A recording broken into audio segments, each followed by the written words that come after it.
About Woodside, let me start by telling you that Woodside is my heart.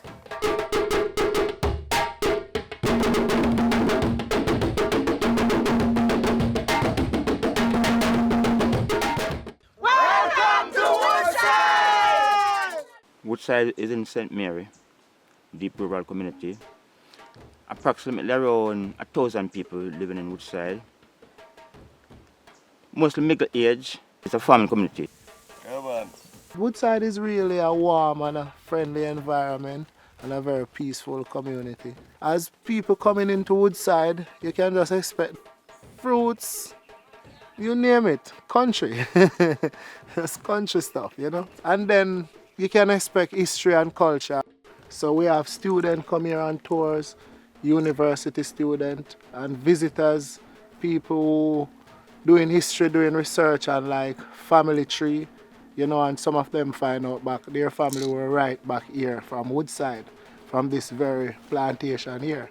This plantation was one of the largest plantations of coffee growing in this region in the days of slavery. We have 4 historical sites here that are protected by the National Heritage Trust. It is the former great house of the slave master. Steps down here, those are steps which were carved out by the Tainos.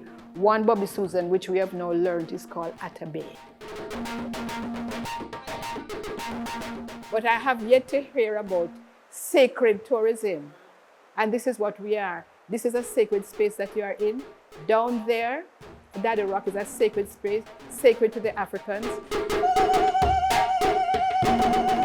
It's very important that she's Atabey because she's the mother of the chief god who is Yokahu, and she is the goddess of the earth mother.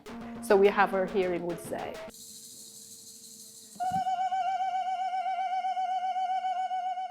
And there's steps here that are sacred to the Taino.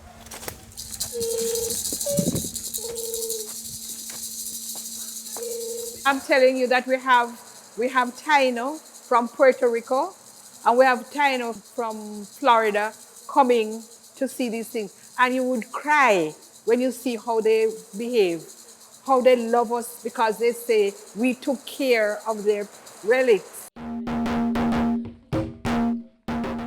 The church can tell the production that was taking place. That was the home for the slave master, and then it was given to the community for a school, and then it became a church.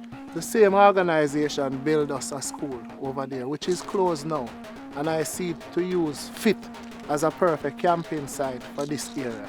Because we have a lot of high schools in this community. We're doing cadet drill and all of these things.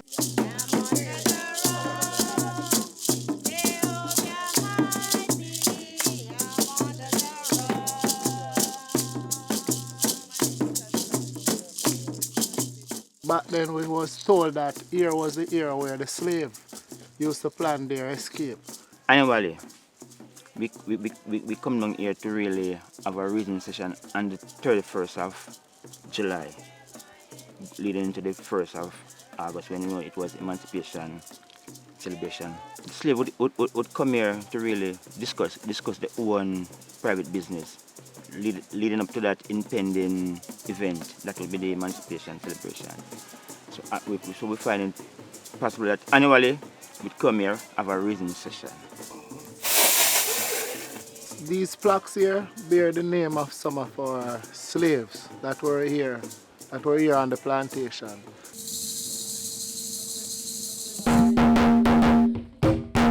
Well, the future plan for Woodside, you saw it down there.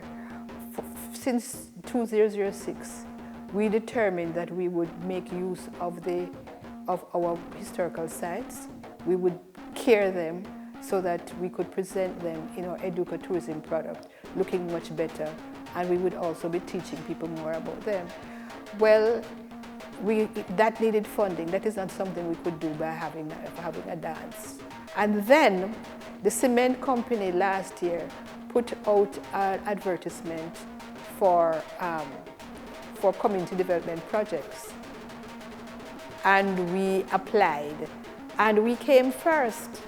And we got the $6 million, not in our hand because they are doing the project, But that is our project there, the Ancestral Garden.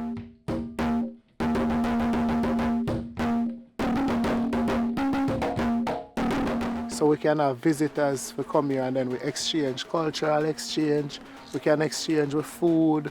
We can share with rivers we have here and different. We have caves and all of this. So here in Woodside, really, it's environmentally friendly. I'd like to tell you about when Woolmer's Boys School came here. I do not know if you know custard. You know coconut custard? Well, they got roast yam and coconut custard, and they were all, wow, we want more, we want. Tell us how to make this. We want our mother to make. You can imagine mother making in Kingston, mother making this for them Woolmer's children. But anyhow, that's a kind of excitement that comes with coming here.